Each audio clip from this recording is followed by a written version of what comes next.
안녕하십니까, 고동현입니다. 대한민국은 이미 고령화 사회로 접어들었고요. 특히나 세계에서도 가장 빠른 속도로 고령화가 이루어지고 있는 초고령화 국가이기도 합니다. 상황이 이렇다 보니까 이런 다양한 내용들을 미디어나 매체들을 통해서 접하시면서 각자 다양한 방법으로 노후 준비를 하고 계실 텐데요. 오늘은 그 노후 준비의 마지막 열쇠라고 할 수 있는 간병보험과 치매보험에 대해서 말씀드려보려고 합니다. 자, 치매에 대한 통계를 가지고 말씀을 좀 드려야 될 텐데요. 그냥 통계를 말씀드리는 것보다는 이렇게 표현드리는 게 여러분한테 좀 더 와닿을 것 같습니다. 12분마다 한 명씩, 세계로는요 3초에 한 명씩 치매 환자가 발생하고 있습니다. 그리고 환자 수는요 현재 추정컨대 70만 명 정도로 보고 있고요. 2050년에는 무려 271만 명이 될 것으로 예상을 하고 있습니다. 이 숫자도 잘 와닿지 않으실 텐데 현재 제주도 전체 인구수가 약 70만이고요. 대구시의 전체 인구수가 약 270만 명입니다. 이렇게 보시면 이 숫자가 얼마나 많은 숫자인지 감이 오실 거고요. 또 하나 더 덧붙여 말씀을 드리자면 전국의 택시 대수가 25만 대 정도 됩니다. 택시 길 가다 보시면 계속 보이시죠? 만약에 이 치매 환자가 길거리에 풀려 있다면 그 택시보다 무려 현재 3배 가까이 많은 거고요. 앞으로는 거의 10배 가까이 많게 될 거란 뜻이 됩니다. 그리고요, 이 치매 환자들을 간병하기 위해서는 매일 6시간에서 9시간을 누군가가 계속 간호를 해야 합니다. 그리고 이러한 비용으로 연간 약 2천만 원이 소요되기도 합니다. 자, 좀 더 자세히 말씀 좀 드려보면요. 그래서 방금 말씀드린 내용들을 좀 더 부연해 보면 치매 노인에 대한 간병과 보호자의 경제활동에 대해서 연관관계를 보시면요. 보호자 100명 중에 무려 78명이 직장을 그만두거나 근로시간을 줄일 수밖에 없다는 겁니다. 또한 노인 1인당 간병 비용에 대한 부담을 보면 본인이 부담하거나 하는 건 굉장히 낮죠. 7%밖에 되지 않고요. 배우자가 부담하거나 자녀가 부담하는 것이 거의 대다수입니다. 즉, 내가 내 스스로 준비를 할 수 없기 때문에 이러한 부담들을 고스란히 가족의 몫으로 남길 수밖에 없다는 뜻이 되는 거겠죠. 그리고 치매 발생 후에 위험 요인하고 이제 사망률을 보시면 치매 환자들은 식이 조절이 좀 어렵습니다. 그러다 보니까 당뇨병에 많이 걸리게 되고요. 남성의 경우는 212명 중에서 122명, 즉 59.3% 정도가 사망하시고요. 여성에는 512명 중에 253명, 약 47.8%가 사망하시게 됩니다. 그리고 치매 발생 후의 연간 치료비는 앞서 말씀드린 바와 같이 인당 약 2천만 원이 넘어가고요. 국가 전체적으로는 13조 6천억 원 정도의 비용이 소요된다고 할 수 있겠습니다.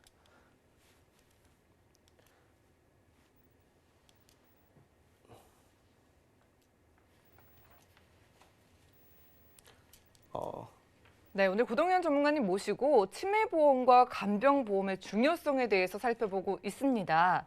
나이가 들수록 노후에 대한 걱정이 참 커지는데요. 그럴 때 우리가 나이가 들수록 또 걱정되는 대표적인 질환이 치매고요.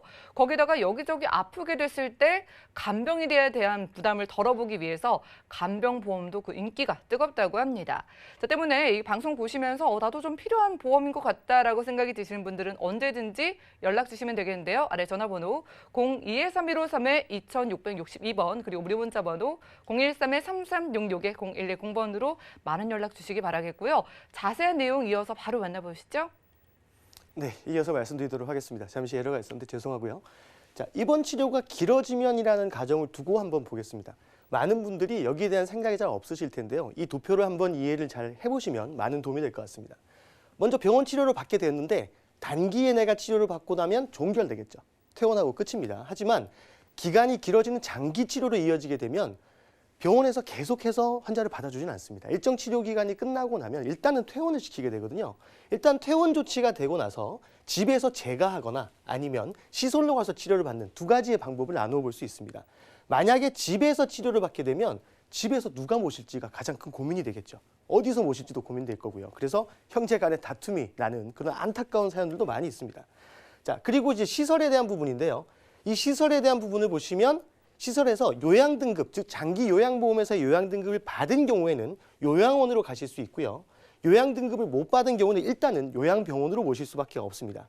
자, 이러한 요양원과 요양병원에 대해서 차이를 좀 설명을 드려야 될 것 같은데요. 자, 요양원과 요양병원, 앞서 말씀드린 것처럼 요양원은 국가에서 하는 장기 요양보험이라고 하는 것에 등급이 필요합니다. 하지만 요양병원은 필요하지 않습니다. 그리고 요양원에는 의료시설과 의료진이 없고요. 요양병원은 병원이기 때문에 의료시설과 의료진이 있습니다. 그리고 적용급여는 앞서 말씀드린 것처럼 장기 요양보험이 되겠고요. 요양병원은 국민건강보험에 적용을 받습니다. 자, 요양원은 그렇기 때문에 여기 갔을 때 필요한 것들이 간병보험과 치매보험으로 커버할 수 있겠고요. 요양병원인 경우에는 실비라든지 입원 일당, 치매보험, 간병보험 등으로 여러 가지 다양한 준비를 하실 수 있겠습니다. 요양원인 경우에는 요양원에 입소를 했을 때 전액을 다 부담해 주는 건 아닙니다. 장기요양보험에서 80%를 부담해 주고요. 자기가 20%, 즉 자기 부담률은 20%라고 보시면 되겠습니다. 자, 요양병원인 경우에는 간병인 비용이나 기타 재반 비용들이 굉장히 많이 들게 됩니다. 왜냐하면 국민건강보험에서 적용받을 수 있는 부분은 굉장히 제한적이고요. 나머지 부분들은 다 부차적인 비용들이 굉장히 많이 발생합니다. 평균 요양병원은 월 150만 원 정도가 소요가 된다고 생각하셔야 될 것 같습니다. 굉장히 큰 금액이죠. 자, 그래서 다시 좀 자세히 설명드려보겠습니다.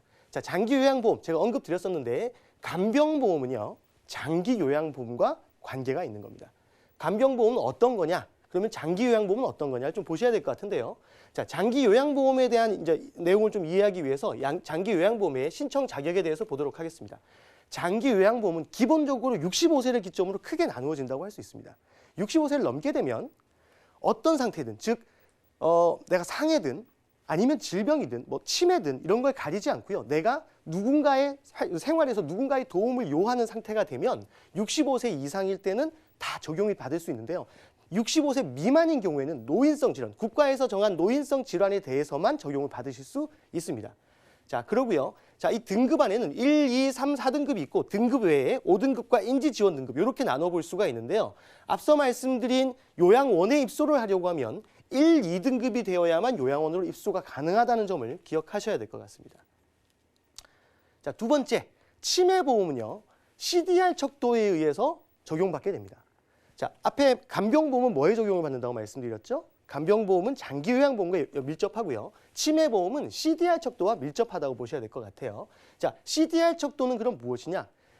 앞서 말씀드린 간병보험은 장기요양보험 제도에 적용을 받기 때문에 장기요양보험에서의 등급 판정을 받아야 하는 겁니다. 즉 국가가 판정을 한다라고 판단하시면 될 것 같고요. 자, CDR 척도는 누가 내느냐?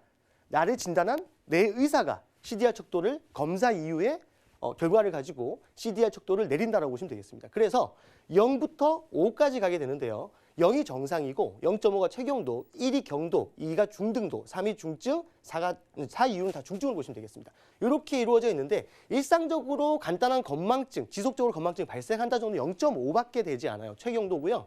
일반적으로 치매보험에서 적용받을 수 있는 건 1, 즉 경도부터입니다. 그래서 일상생활에 지장이 있는 기억장애라든지 그런 부분들이 생겼을 때 가능하다고 보시면 되겠고요. 그래서 간단히 말씀드리면 CDR 척도는 1부터 보험에서 적용을 받을 수 있구나 이렇게 생각하시면 될 것 같습니다. 자, 그래서 헷갈리실 테니까 다시 한번 이 두 가지를 비교를 해드릴게요. 자, 치매보험은 아까 뭐라고 말씀드렸죠? 치매 관련 전문의가 실시하는 전반적인 인지검사, 즉 의사가 판단을 내려서 등급을 내리게 되고요. 여기서 0부터 시작해서 5까지 나온다고 말씀드렸습니다. 간병보험은요, 장기요양보험 제도에서 국가에서 즉 판단을 한다라고 말씀드렸고 가장 큰 기점이 65세다. 그래서 65세가 넘게 되면 이게 질병이든 상해든 원인을 따지지 않고 내가 간병이 필요한 상태일 때 등급을 받을 수 있다라고 말씀을 드렸고 65세 미만은 국가가 정한 노인성 질환에 대해서만 적용받을 수 있다. 이렇게 나눠볼 수 있겠습니다.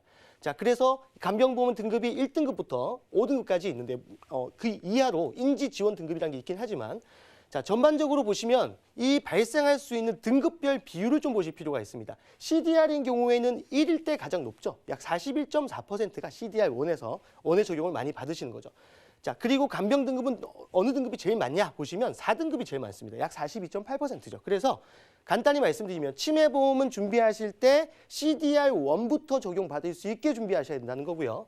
간병보험은 4등급부터 적용받을 수 있게 준비를 하셔야 이 간병보험 혜택을 내가 제대로 받을 수 있다. 이렇게 말씀드릴 수 있겠어요. 자, 이렇게 말씀드리고 이제 치매보험에 대한 얘기를 좀 해보면 다양한 분들이 이런 말씀을 많이 하세요. 치매보험 보험금 받기가 굉장히 까다롭다던데 이렇게 말씀을 하시는데 이거는 기존에 어떤 얘기들이 있었냐면 아까 제가 치매보험은 전문의가 내 상태를 보고 인지 상태나 여러 가지 촬영을 통해서 MRI 촬영 이런 것들을 통해 가지고 내 뇌 상태 이런 걸 가지고 종합적으로 판단을 하거든요. 그래서 기존에 뇌 영상 결과를 자료를 이제 기초로 진단한다라고 되어 있었는데요. 19년 10월 이후에는 여러 가지 이 방식으로 인해서 병력 청취라든지 뇌 영상 검사 등을 해서 여러 가지 검사 결과의 종합적 평가를 기초로 판단할 수 있다라고 되어 있고 단순히 영상 결과에서 의해서 뇌가 수축되고 하는 그런 결과들을 꼭 필요로 하지 않습니다. 그래서 전문의의 소견에 따르겠다는 뜻으로 간단히 보시면 되겠습니다. 그렇기 때문에 지금은 19년 10월 이후에 약관에서 이미 변경이 되어 있기 때문에 지금 가입하셔도 치매보험에서 보장을 받으시는데 그렇게 큰 걱정을 하지 않으셔도 되겠다. 이렇게 말씀을 드리도록 하겠습니다. 자, 치매보험 그러면 어떻게 해야 잘 가입하는가? 제가 3가지만 기억하십사 말씀을 좀 드리면요. 경증에서 중증까지 단계별로 보장되게, 제가 아까 어디가 제일 필요하다고 했죠? CDR1이 제일 많다고 말씀드렸죠. 그게 경증이었습니다. 그죠? 그래서 경증부터 중증까지 단계적으로 체계적으로 계단처럼 보장받을 수 있게 준비를 하셔야 된다는 말씀이고요. 두 번째는 이 장기간 유지를 하게 되면 치매보험, 간병보험 공이 환급률이 굉장히 높습니다. 그래서 내가 만약에 납입 시점이 종료하고 나서 상태가 좋아요. 그럼 굳이 보험금을 내가 안 타도 되겠다 싶으시면 그때까지 모여있는 해지 환급금을 기초로 그걸 노후까지 활용하실 수 있는 거죠. 노후 준비 자금으로 활용할 수 있는 일거양득을 하실 수 있다는 얘기예요. 그래서 만약에 치매나 간병 상태에 왔을 때는 그때 보험금을 타는 거고, 만약에 그렇지 않다라고 하더라도 약 7, 80세 정도 시점에서 환급금이 가장 높게 나오기 때문에, 가입 연령 따라 차이는 좀 있습니다만 가장 높게 나오기 때문에 그 시점에 환급금이 100%가 넘는 시점도 있고 환급금이 가장 높은 시점을 찾아서 그 시점에 해지하시고 해지환급금을 노후자금으로 활용하시는 것도 좋은 방법이다. 이렇게 말씀드리겠고요. 마지막으로 이걸 가입할 때 주로 이걸 잘 안 하시는데요. 치매나 간병 상태인 분들은 인지 상태가 굉장히 좋지 않잖아요. 그래서 이런 것들에 대한 보험금의 지급에 대한 문제에 있어서 대리인을 미리 지정해 놓으실 필요가 있습니다. 그래서 가입하실 때 청구인에 대해서 대리 청구인 지정을 좀 해 놓으시는 게 도움이 된다. 이렇게 3가지를 강점으로 말씀드리겠고요. 강조해서 말씀을 드리겠고요. 치매 보장에서 그럼 어떻게 가입할 거냐? 아까 말씀드린 대로 단계적으로 가입하셔야 된다고 했죠. 그래서 치매, CDR 척도 1부터 받을 수 있는 경증 이상 치매 간병비 500만 원, 그리고 중등도, 그다음에 중증 이런 식으로 단계적으로 체계적으로 가입을 해놓으시고요. 중증은 굉장히 비용이 많이 들기 때문에 여기도 좀 더 크게 준비를 하셔야 되겠고요. 여기에 중증 치매 간병비 월 지급이라는 게 있습니다. 이거는 매월 나오는 거예요. 손해보험 같은 경우에는 5년 간 이제 한정해서 지급을 하지만 생명보험 같은 경우에는 이 치매 간병비 월 지급 내용이 종신토록이에요. 즉 환자가 사망할 때까지 지속적으로 지급됩니다. 그래서 이 부분도 꼭 생각하시고 준비를 하십사 말씀을 드리고 싶어요. 자, 그리고 말씀드리고 싶은 2가지 하나 더 말씀을 드리면 이 경증부터 단계적으로 준비를 하라고 말씀을 드렸는데요. 치매라는 질병이 지금 현재로서는요. 치료제가 제대로 나와 있지 않습니다. 그 얘기는 무슨 얘기냐면 치매에 걸렸을 때 좋아지기를 기대하기보다는 점점 나빠질 수밖에 없다. 즉 나빠지는 상태를 지연시키는 치료밖에 할 수 없다는 거예요. 현재 치매 치료 자체가 그렇기 때문에 경증만 가입해놓고 있다가 중등도 중증 준비가 안 돼 있으면 어떻겠습니까? 상태가 점점 나빠지는 건 이미 자명한 사실인데 그때는 자금 준비가 안 되어 있는 거죠. 치매는 장기간의 싸움이기 때문에 그래서 중등도, 중증, 그리고 월 지급형까지 꼭 준비를 하십사 이렇게 정리를 해드리겠습니다. 자, 그리고요. 이게 치매보험이나 이런 분들은 가입하시는 분들이 연령대가 대부분 높으세요. 이제 내가 치매가 올까 봐. 아니면 내가 주변에 나보다 조금 나이 많은 사람이 걸리는 걸 보니까 무서워서. 이런 이제 니즈 관계가 좀 되는데 젊은 분들은 치매보험에 관심이 잘 없으시거든요. 근데 제가 드리고 싶은 말씀은 치매보험은 좀 일찍 가입할수록 사실 굉장히 유리합니다. 한번 보실까요? 자, 치매 준비 만약에 20세부터 한다고 하면 20세는 보험료도 싸죠. 싼데 나중에 환급금을 보시면 80세에 320%의 환급금이 준비가 돼요. 즉 내가 굳이 치매라는 걸로 목적 삼아서 가입하지 않더라도 나중에 이런 환급금을 고려해서 안 되면 내가 노후에 연금처럼 준비하겠다는 생각으로 준비를 하셔도 굉장히 괜찮은 상품이라는 거죠. 30세로 가볼까요? 30세로 가보면 70세에 222%, 80세에 252%예요. 그리고 40세로 가면 70세 시점에 173%, 80세 시점에 197%, 약 2배 정도의 수익이 나는 거죠. 지금 같은 저금리 시대에 이렇게 확정해서 나오는 거기 때문에 이렇게 준비를 좀 미리 해놓으시면 굉장히 많은 도움이 될 거라고 생각을 합니다. 자, 그리고 제가 지금 나이가 너무 많아서 혹시 치매보험 가입이 될까 고민하시는 분들이 꽤 많으신데요. 결론만 간단히 말씀드리면 치매보험은 75세까지 가입이 가능하세요. 그렇기 때문에 지금 만약에 내가 고령이라서 가입 못할까 봐 걱정하고 계신 분이라면 지금이라도 늦지 않았습니다. 70세가 되셨더라도 지금 빨리 가입을 해두시는 게 도움이 되실 거고요. 특히나 여기 치매 환자 나이별 비율 한번 보실까요? 60대부터 70대, 80대, 90대 어떻습니까? 70대, 80대의 대부분 발생하시죠. 그렇기 때문에 이 치매보험을 가입하실 때 80세로 끊어서 가입하시면 안 됩니다. 80세 넘